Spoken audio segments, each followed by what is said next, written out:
Hello दोस्तों, तो एक बार आपका फिर से स्वागत है आपके अपने यूट्यूब चैनल नॉलेज माइंड में। तो आज मैं एक बार फिर से हाजिर हो चुका हूँ आपके साथ एक नए अपडेट को लेकर।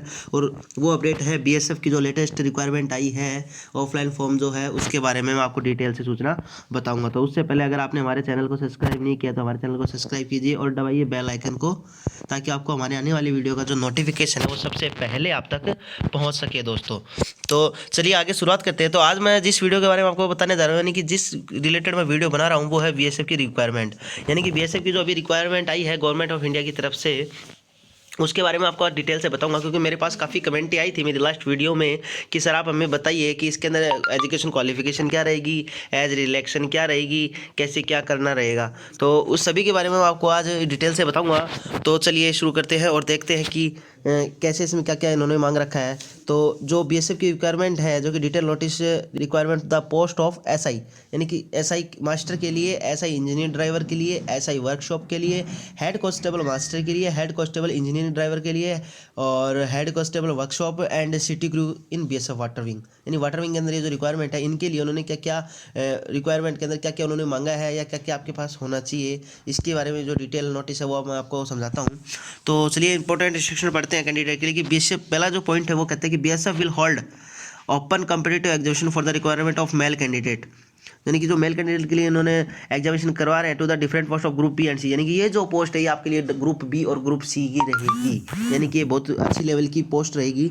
तो जो सेकंड पॉइंट है ये वो कहना चाह रहे हैं कि candidate are advised to, candidate को सूचित किया जाता है कि go through the requirement of educational technical qualification, कि जो आपकी क्वालिफिकेशन है वो इनके अकॉर्डिंग ही होनी चाहिए। यानी कि आपकी क्वालिफिकेशन एज फिजिकल स्टैंडर्ड, यानी आपका जो शारीरिक मानदंड है, फिजिकल एफिशिएंसी और टेस्ट है, यानी आपका जो फिजिकल टेस्ट होगा, and certified themselves and they are eligible for the post. अगर आपका ये सभी ओके होता है तो आप पोस्ट के लिए एलिजिबल हो जाओगे। आगे चल पढ़ते क्या बोलता है कि BSF reserve the right to cancel the candidate of any, BSF cancel the कैंडिडेटर of any candidate. यानी कि आपकी जो कैंडिडेटता है वो कभी भी ये कैंसिल कर सकता है। Any stage of the selection process, आप किसी भी प्रोसेस के ऊपर आपको ये निकाल सकते हैं। यानी कि समझ लो आपने रिटर्न क्लियर कर दिया है और उसके बाद में आप जैसे फिजिकल में है तो ये पूरी ऑथोराइज रखता है, इन्होंने पहले ही कंडीशन रख दी कि हम आपको पीछे कहीं भी निकाल सकते हैं। ऐसा नहीं है कि आपको निकाल देंगे, यानी आप में कोई कमी होती है, जैसे कि आप फिजिकल परफेक्ट नहीं हो या आपके जैसे कोई भी दिक्कत आती है, तो if he is found not qualifying any of the eligible criteria, अगर कंडीशन इन्होंने दे दी है कि अगर आप, इन्होंने जो क्वालिफिकेशन मांगी है, इन्होंने जो एज मांगी है, इन्होंने जो फिजिकल स्टैंडर्ड मांगा है, उसके अकॉर्डिंग आप अगर वो पूरा नहीं करते हो तो आपको ये निकालने की पूरी पूरी वो रखते हैं। Candidate seeking reservation benefit of government servant, candidate seeking, अगर वो गवर्नमेंट सर्वेंट से है, ईडब्ल्यूएस है, ओबीसी है, एससी है, serviceman, must ensure that they are interested such reservation as per eligibility prescribed in the notice. यानी कि वो जो है वो अगर अपना रिजर्वेशन रखते हैं, यानी कि रिजर्वेशन कोटे वाले के लिए, यानी कि कोई गवर्नमेंट नौकरी में है, ओबीसी है, एससी है, एसटी है, ईडब्ल्यूएस कैटेगरी का जो जनरल वालों के लिए भी बनता है उससे है, they should also be in the प्रोसेसन of the certificate in the format. यानी कि उनको अपना अपना सर्टिफिकेट रेडी रखना है। ये नहीं है कि उन्होंने लगा दिया कि मैं गवर्नमेंट हूँ, या उन्होंने जैसे कि अभी जनरल के लिए ईडब्ल्यूएस का सर्टिफिकेट बन रहा है, उन्होंने भी लगा दिया कि मैं ईडब्ल्यूएस से हूँ। लेकिन ईडब्ल्यूएस का सर्टिफिकेट आपको चाहिएगा। अगर आपके पास ईडब्ल्यूएस का सर्टिफिकेट नहीं है तो पहले ईडब्ल्यूएस का सर्टिफिकेट जल्द से जल्द बनवाए, उसके बाद ही फॉर्म भरे। उसी प्रकार से जो अन्य सर्टिफिकेट है वो भी इस पर लागू होते हैं।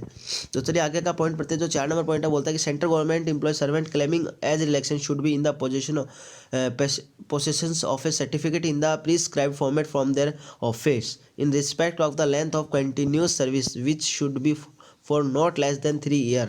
यानी कि सेंट्रल गवर्नमेंट एम्प्लॉय जो है उनको एज रिलेक्शन जो होगा वो certificate in the prescribe format from the office, जो उनको सर्टिफिकेट मिलता है ऑफिस उसके अकॉर्डिंग दिया जाएगा। बाकी जो एज रिलेक्शन की जो डिटेल्स है वो नीचे डिटेल से दी गई हैं, तो मैं आपको समझा दूंगा। नीचे चलते हैं, चलो उसका आगे का जो पॉइंट है 5 नंबर का वो है एग्जामिनेशन फीस। तो इस एप्लीकेशन की जो एग्जामिनेशन फी रहेगी वो डिमांड ड्राफ्ट के थ्रू रहेगी। यानी जो भी आप एप्लीकेशन करोगे, जिस भी पोस्ट के लिए करोगे, उन सभी की फीस आपको टीटी कटवानी पड़ेगी बाई पोस्टल ऑर्डर, यानी कि पोस्ट ऑफिस से।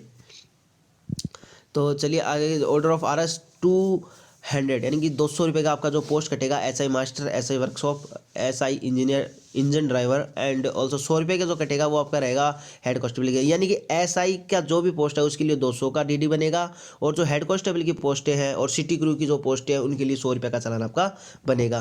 क्लोजिंग डेट की तरफ बढ़ते हैं तो ये बोल रहा है कि application duly fill up in the given format. मैं आपको पहले बता दूं कि ऑफलाइन फॉर्म है तो आपको ऑफलाइन फॉर्म फिल करके आपको बाई पोस्ट भेजना है। तो चलिए आगे बढ़ते हैं कि application duly fill up in the given format, यानी आपको application duly filled by up in the given format में be send to consult examination centre, यानी आपको जो एप्लीकेशन फीम है वो फिल करके आपको एग्जामिनेशन सेंटर पर भेजनी है लास्ट डेट से पहले, ऑन और बिफोर 16 मार्च, यानी कि 16 मार्च से पहले पहले आपको ये वहाँ पे पोस्ट करवा देनी है। The last date of receipt of application is respect of candidate belonging to far flung areas north eastern state Sikkim, ये यहाँ अदर स्टेट्स के लिए हैं जो जैसे कि सिक्किम से है, लद्दाख से हैं, या नॉर्थ ईस्ट से हैं, या जो पांगी सब डिवीजन है चंबा डिस्ट्रिक्ट ऑफ हिमाचल प्रदेश से उस साइड से है, तो उनके लिए इन्होंने कहा है कि लास्ट डेट 30 मार्च रखी गई है।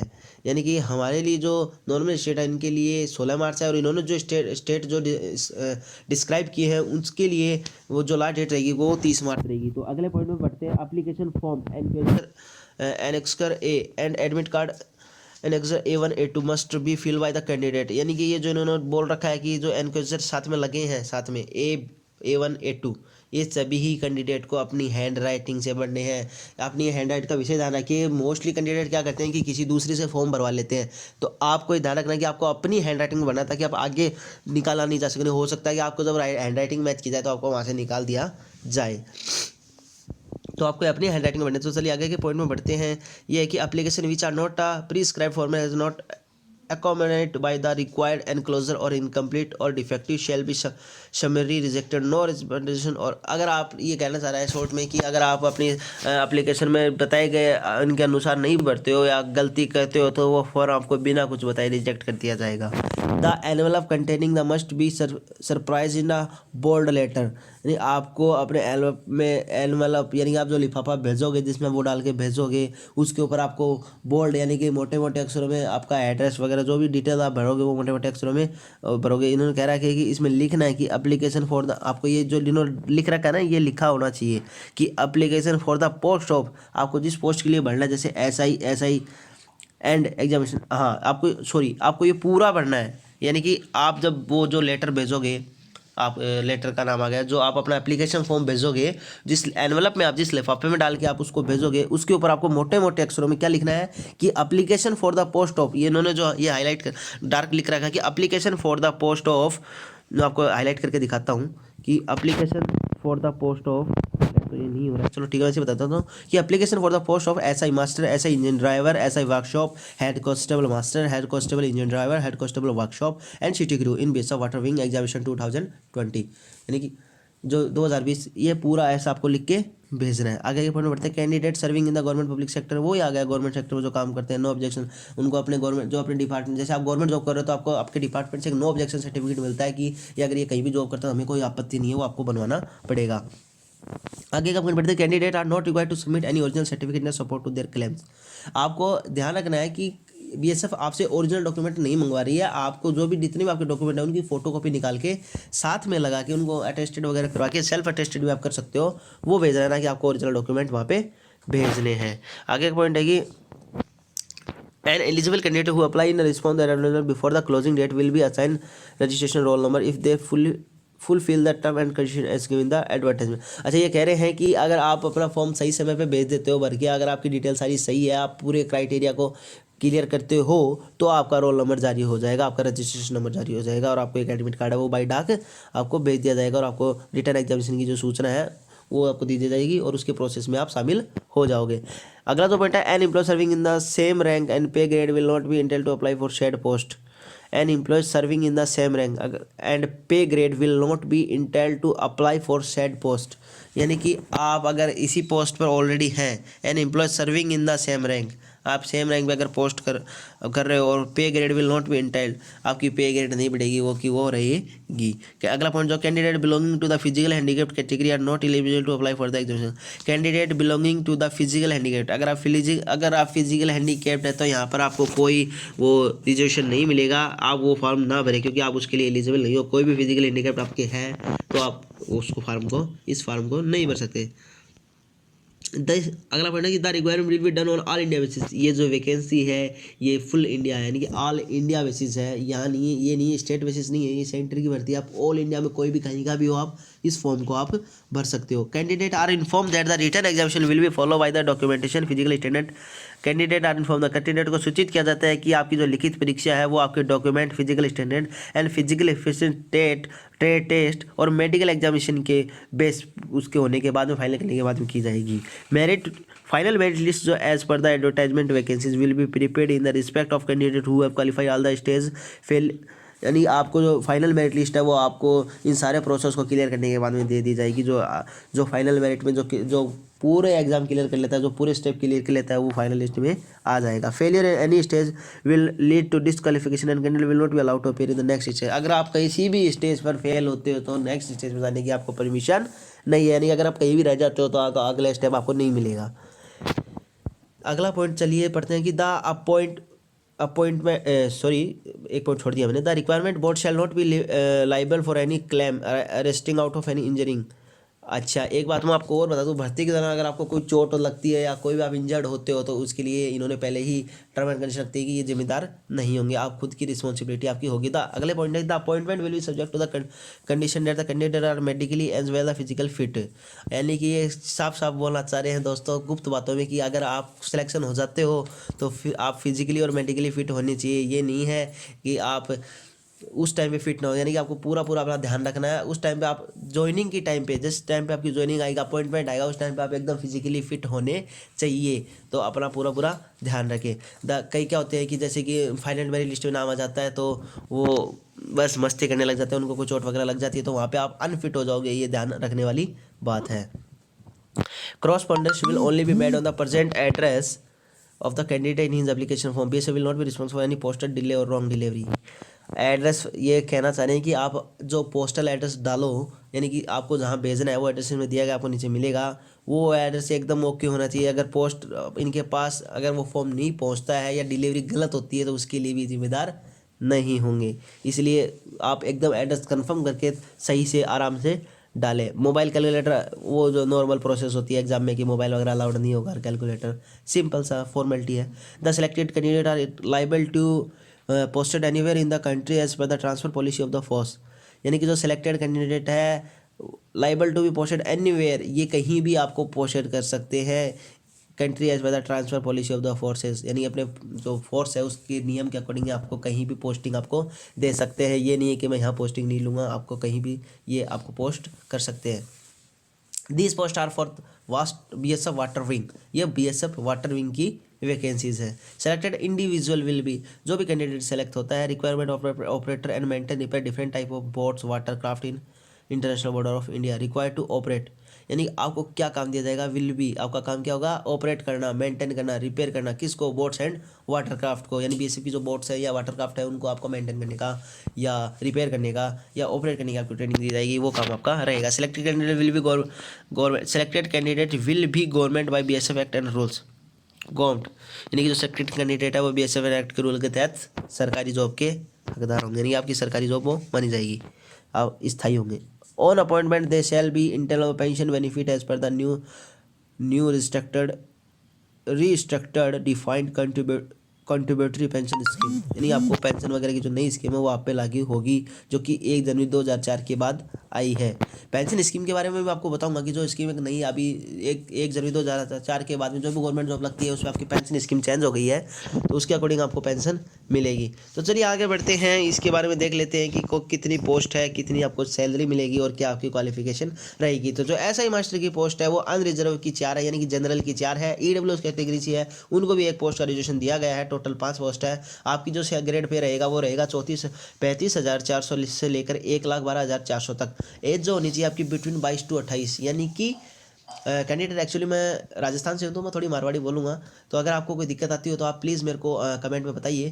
तो हिंदी बोलने की मैं पूरी कोशिश करता हूँ कि बिटवीन 22 to 28, यानी कि 22 से 28 तारीख तक आपको जो क्या रहेगा कि एज आपकी होनी चाहिए। आपकी जो एजुकेशन क्वालिफिकेशन है 10+2 इज इक्विवेलेंट, यानी कि 12वीं पास और its equivalent from an recognised, यानी कि आप 12वीं पास हो या उसके समकक्ष जो रिकॉग्नाइज्ड यूनिवर्सिटी से, जैसे 12th पास आप किसी भी बोर्ड से 12th पास मान्यता प्राप्त बोर्ड से आप 12th पास होने चाहिए। सेकंड जो कहते हैं कि second class master certificate issued by the second class master certificate, आपके पास सेकंड क्लास का master certificate in issued by the central और state inland water transport authority, और ये जो उन्होंने कह रखा है कि state inland water transfer authority और मैर्केंटाइल मारीन डिपार्टमेंट, इसके तहत आपके पास एक मास्टर का सेकंड क्लास मास्टर का आपके पास सर्टिफिकेट होना कंपलसरी है, यानी कि अनिवार्य है। आगे की पोस्ट के बढ़ते हैं। एसआई इंजन ड्राइवर, इसमें आपको जो पोस्ट दी गई है जनरल की 3 है, ईडब्ल्यूएस की 1 है, ओबीसी की 3 है, एससी की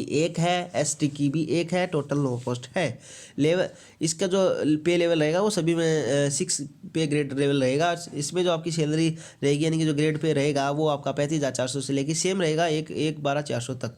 एज वही 22 से 28 के बीच में, क्वालिफिकेशन वही 12th पास, लेकिन इसमें जो चेंज होता है वो होता है फर्स्ट क्लास इंजीनियर ड्राइवर का सर्टिफिकेट। आपके पास फर्स्ट क्लास इंजीनियर ड्राइवर का सर्टिफिकेट होना चाहिए, और वो भी इश्यू होना चाहिए कहाँ से, सेंट्रल और स्टेट आइलैंड वाटर ट्रांसपोर्ट, उसी कंपनी, ये इन्होंने जो आपको बता रखा है इसी डिपार्टमेंट के पास से आपका जो सर्टिफिकेट है वो आपको इशू होना चाहिए।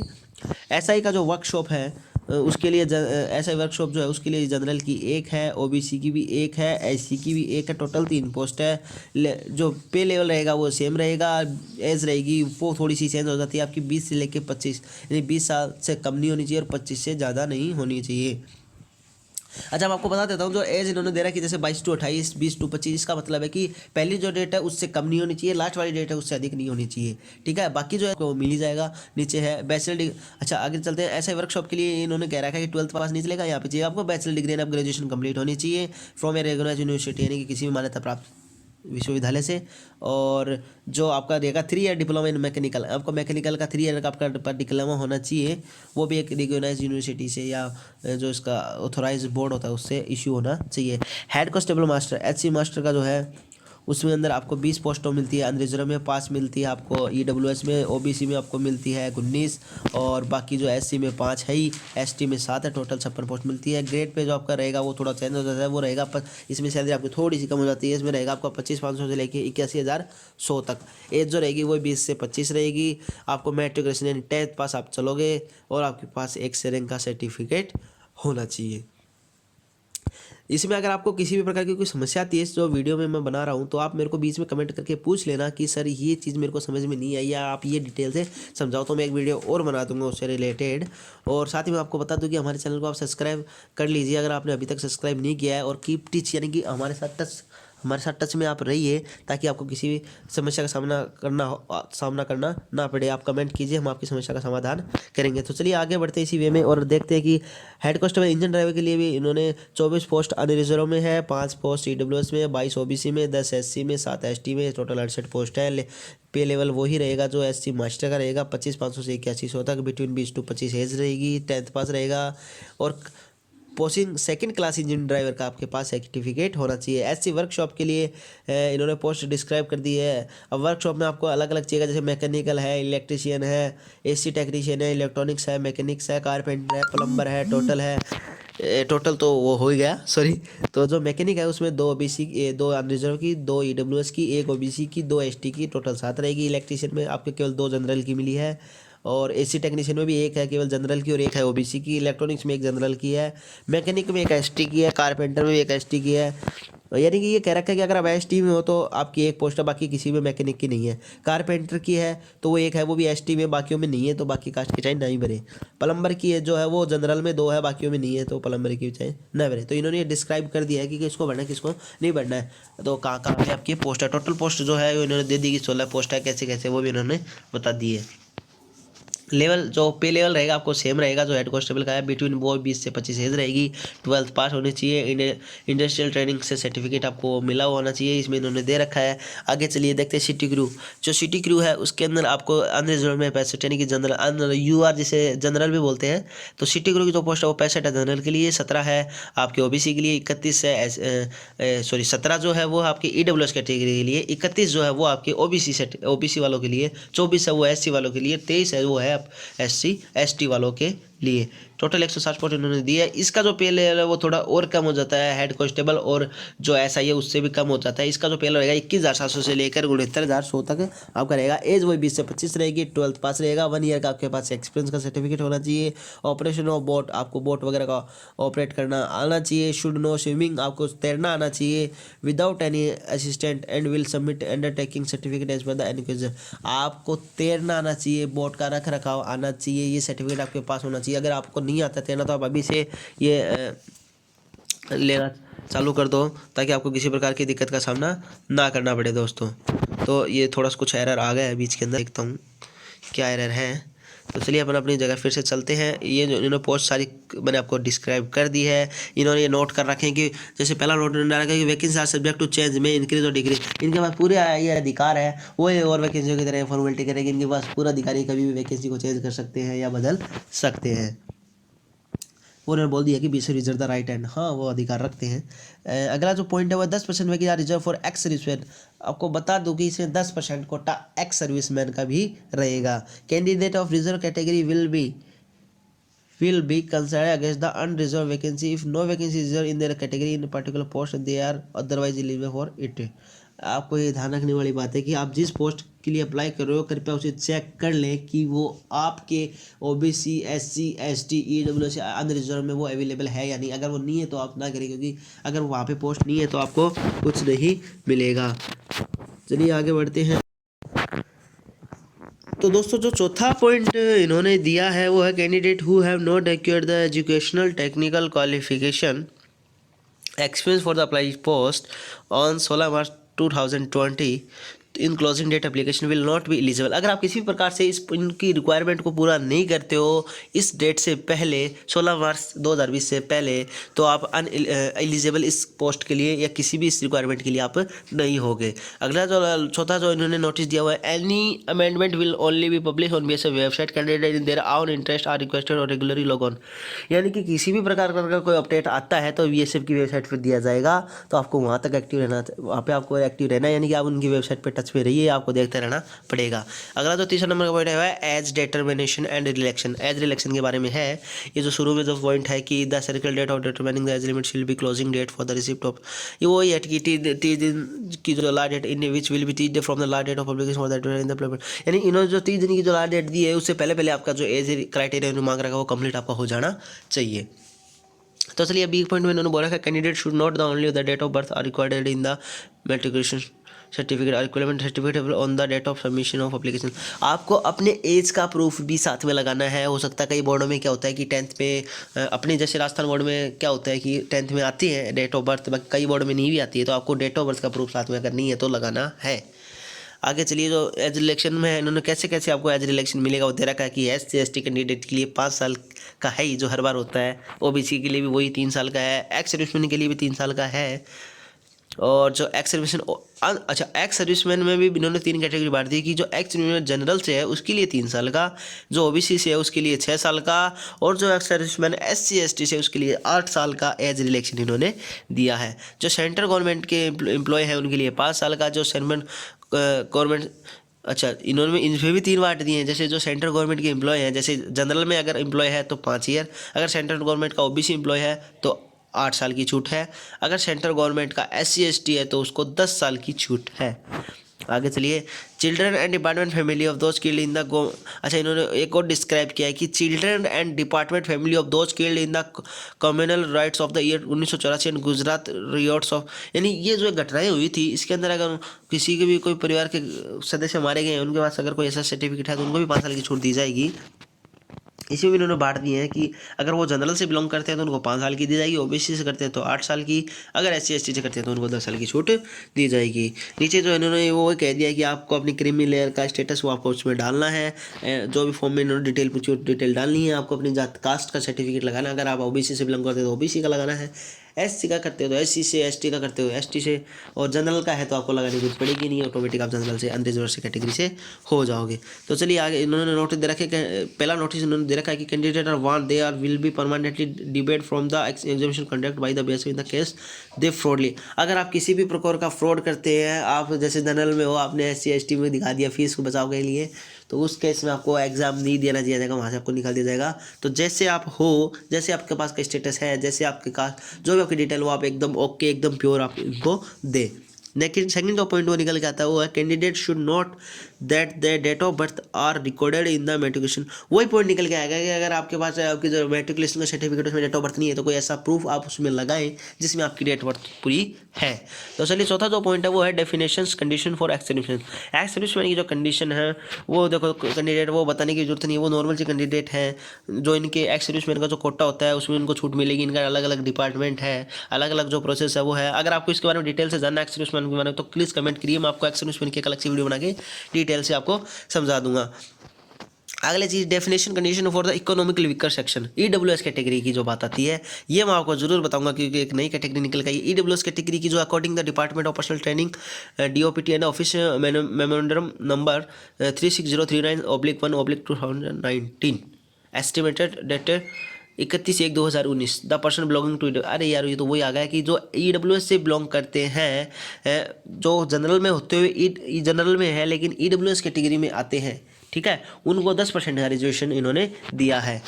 तो वो तो सभी जनरल वालों को आपको पता ही होगा कि आज ईडब्ल्यूएस सर्टिफिकेट आप सी एक पढ़ने लग गए हैं जिसमें आपको 10% की छूट दी जाती है। अगर वो है तो उसमें आपको 10% की छूट मिलेगी। उसमें आगे क्या रहेगा देखिए, person who are not covered under the scheme of reservation SC/ST, लेकिन अगर वो SC/ST से बिलोंग नहीं करता है लेकिन whose family gross annual income below, इन्होंने दे दिया क्राइटेरिया कि अगर आपकी फैमिली इनकम 8 लाख से नीचे है तो आप ईडब्ल्यूएस कैटेगरी में आते हैं, आप ईडब्ल्यूएस कैटेगरी का सर्टिफिकेट बना सकते हैं। आगे चलिए, for identify as EWS for benefit of reservation income shall also include income from all sources.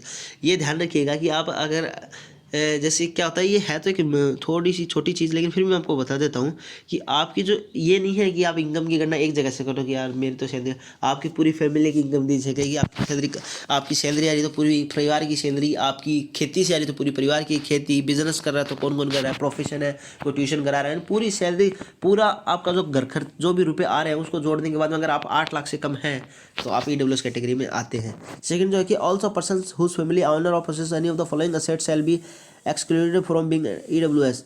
ये क्या है कि 5 एकड़, अच्छा हाँ, इन्होंने एक और कंडीशन अगर 5 एकड़ से आपकी कृषि भूमि है या उससे ज़्यादा है।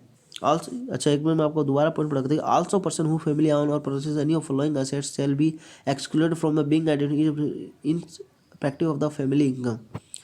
अच्छा ये भी जोड़ी, अगर 5 एकड़ से आपकी ज़्यादा है तो वो भी जोड़ी जाएगी। रेजिडेंशियल अगर 1000 स्क्वायर फीट से ज़्यादा तो वो भी आपका इनकम में जोड़ा जाएगा, सेट्स में जोड़ा जाएगा। और जो रेजिडेंशियल प्लॉट है 100 स्क्वायर फीट यार्ड का वो इन द नोटिफाइड म्यूनसिपालिटीज़, अगर आपके शहर में आपका 200 स्क्वायर फीट से ज़्यादा का जगह है या रेजिडेंशियल प्लॉट ऑफ है 200 स्क्वायर का, वो सभी इसमें जोड़े जाएंगे। वही है यार, इसमें ईडब्ल्यूएस के जो आप ये सारी ईडब्ल्यूएस की नियम जो आपको ईडब्ल्यूएस सर्टिफिकेट आप बनवाओगे तो उसमें आपको मिल जाएंगे, बताने की जरूरत नहीं है, वीडियो ज़्यादा लंबी हो जाएगी। और जो फिजिकल स्टैंडर्ड में आपको बता देता हूँ ज़्यादा आपका टाइम नहीं लेते हुए कि जो फिजिकल वीडियो थोड़ी दोस्तों लंबी हो गई है, लेकिन वही है कि अगर आपको डिटेल से जानना है तो वीडियो तो आपको लंबी देखनी पड़ेगी। तो वीडियो बीच में ना छोड़े, आप पूरी देखें ताकि आपको किसी प्रकार की समस्या का सामना ना करना पड़े। और सब्सक्राइब करते रहिए हमारे चैनल को अगर आपने अभी तक सब्सक्राइब नहीं किया है। तो चलिए फिजिकल स्टैंडर्ड के बारे में बताता हूँ कि जो शेड्यूल रहेगा, इन्होंने कह रखा है कि schedule tribe advises for all state and union territories including Nagas and Mizos. ये एक एरिया है, मेरे को इस बारे में नहीं पता है, शायद आपको पता होगा। तो इसमें उन्होंने 160 सेंटीमीटर की हाइट मांग रखी है और चेस्ट जो है वो 73-78 है, यानी कि 73 से लेके 78 तक। आप समझ गए 5 सेंटीमीटर फूलना चाहिए वो सिस्टम है।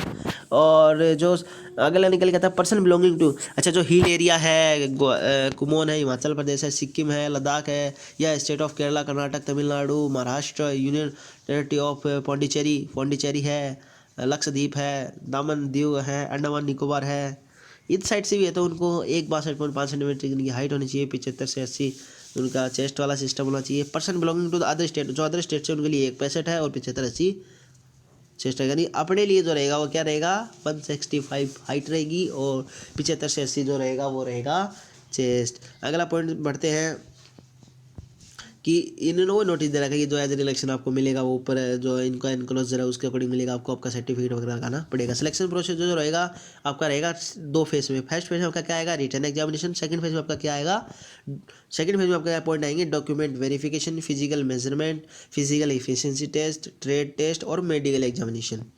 ठीक है। रिटन एग्जामिनेशन में आपके क्या क्या आएगा वो मैं आपको एक अलग से वीडियो बना के इसका सिलेबस आपको तसल्ली से पूरा सिलेबस आपको समझाऊंगा डिटेल से।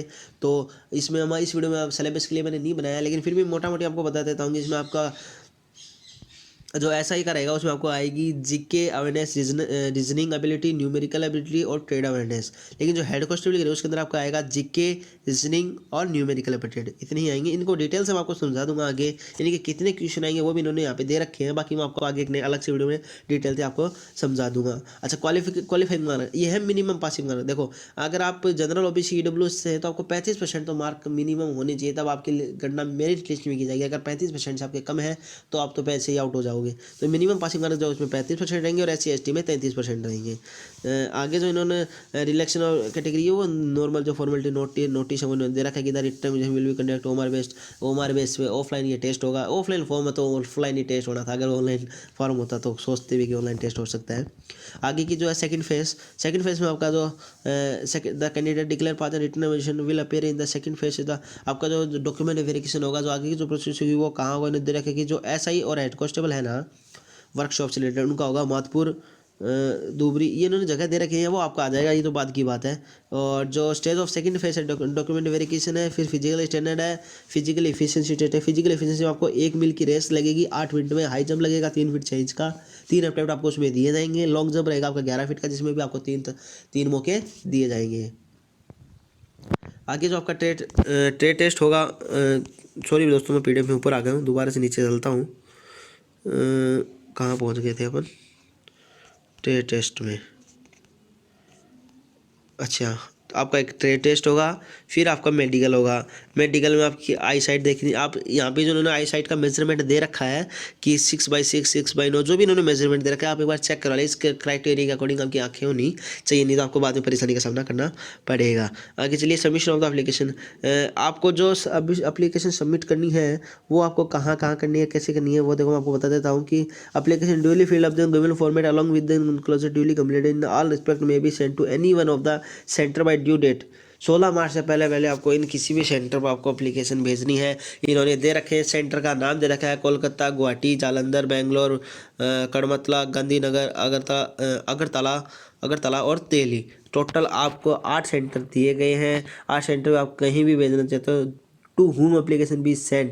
यहाँ पर आपको एड्रेस डालना है जहाँ पे आप भेज रहे हो, वो एड्रेस इन्होंने यहाँ पे दे रखा है। ये जो एड्रेस दे रखा है ये वही एड्रेस है जहाँ पे आपको, अच्छा कैंडिडेट पूछे सर फॉर्म भेजना कहाँ है, तो बेरम फॉर्म यहीं आपको भेजना है। ये एड्रेस 8 दिए, इन किसी भी सेंटर में आप फॉर्म भेज सकते हो, वो आपकी इच्छा रहेगी। अगर जो DD है, DD किस नाम से करवाना था, इन्होंने DD का नाम दे दिया। अगर आप कोलकाता में भेज रहे हो तो DD इस नाम से तैयार करना, जैसे IGBSF साउथ बंगाल।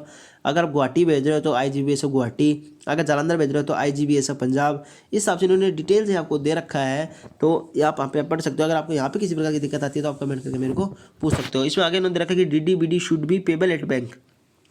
कहाँ करवाना है, अब देखिए अगर आप कोलकाता भेज रहे हैं तो आपको करवाना पड़ेगा SBI चिनार पार्क कोलकाता, कोड नंबर ये।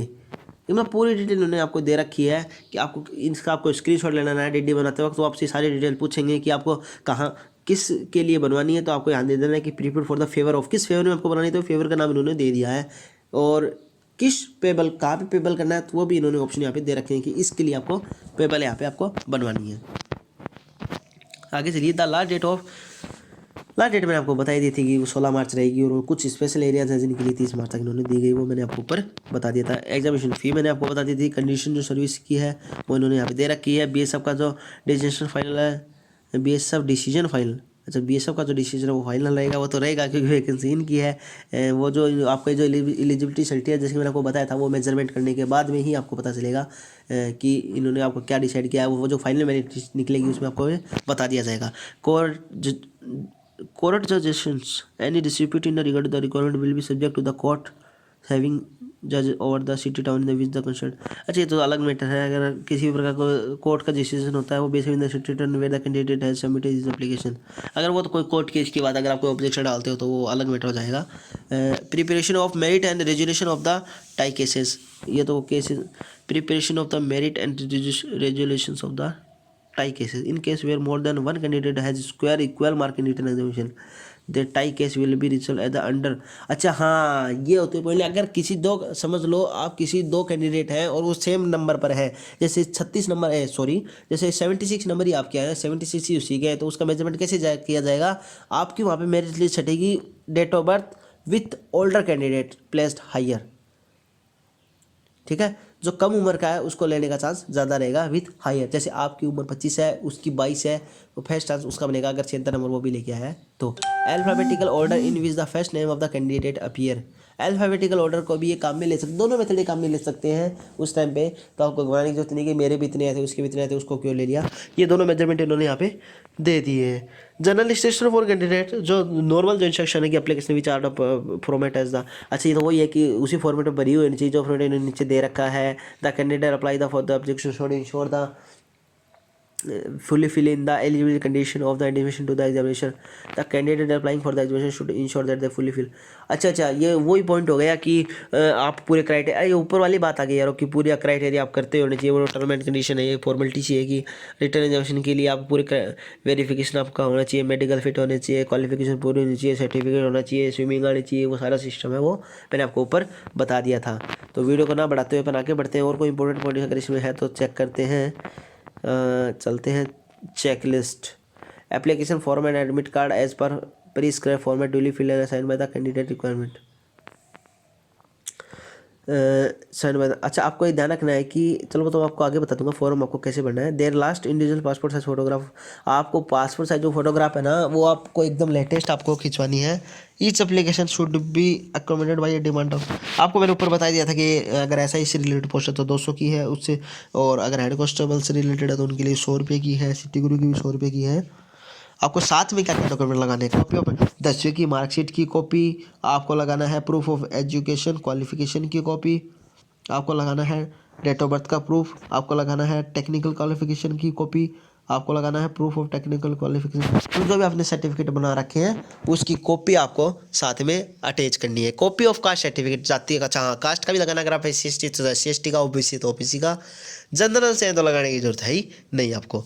तो कॉपी ऑफ, अगला जो लास्ट का पॉइंट है, copy of certificate in support of election height and chest measurement. ये सारे डॉक्यूमेंट आपको चेस्ट मेजरमेंट यानी आपका जो मेडिकल होगा, जो डॉक्यूमेंट वेरिफिकेशन होगा उस टाइम पे भी आपको एक एक इनकी 2-2 3-3 सेट बना के कॉपियों को लेके जाना है। आगे चलिए पढ़ते देखते हैं इसके बारे में कि अंडरटेकिंग सर्टिफिकेट, ये तो वही आ गया सर्टिफिकेट आपको किस प्रकार से क्या होना चाहिए।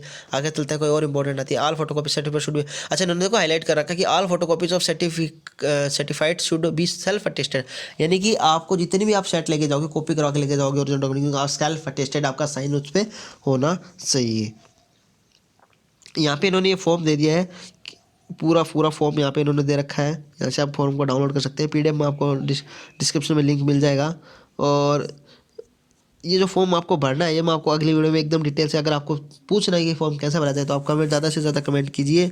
कमेंट के आधार में मैं आपको ये बता दूंगा कि पूरा फॉर्म आपको कैसे भरना है, स्टेप बाय स्टेप मैं भर के आपको पूरा फॉर्म दिखा दूंगा कि पूरा फॉर्म आपको कैसे भरना है। यहाँ पे इन्होंने एनकोजर B, एनकोजर C ये सारे दिए हुए हैं, कौन सा आपको भरना है कौन सा आपको नहीं भरना है, सारी डिटेल से मैं आपको नेक्स्ट वीडियो बता दूंगा। क्योंकि अगर मैं इसी वीडियो में बताने लग गया तो दोस्तों ये 2-3 घंटे की वीडियो हो जाएगी, तो वैसे ही ऑलरेडी आधे घंटे से ऊपर की वीडियो हो चुकी है।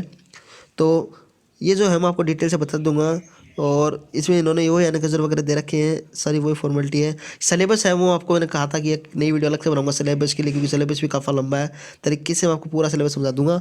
तो दोस्तों ये था हमारा आज का एक अपडेट, और ये सारी नोटिफिकेशन डिटेल्स मैंने आपको डिटेली समझा दिया। अगर आज में किसी भी प्रकार की आपको समझ और कोई किसी आपको दिक्कत आ रही है, कुछ समझ में नहीं आया हो तो प्लीज़ आप कमेंट कीजिए, मैं आपको ज़रूर से नई वीडियो बना कर या एज ए कमेंट, अगर कमेंट लाइक हुआ तो मैं आपको कमेंट में रिप्लाई दूंगा, अदरवाइज मैं एक नई वीडियो बना के आपको उसके बारे में सूचना जरूर दूंगा। अगर आपको डालना है एक्स-सर्विसमैन के बारे में डिटेल से तो कमेंट कीजिए, अगर आपको जानना है उसके बारे में सिलेबस के बारे में तो आप कमेंट कीजिए, अगर आपको जानना है पूरा फॉर्म कैसे भरा जाता है तो आप कमेंट कीजिए, ताकि मैं अगले वीडियो के लिए तैयारी कर सकूं दोस्तों।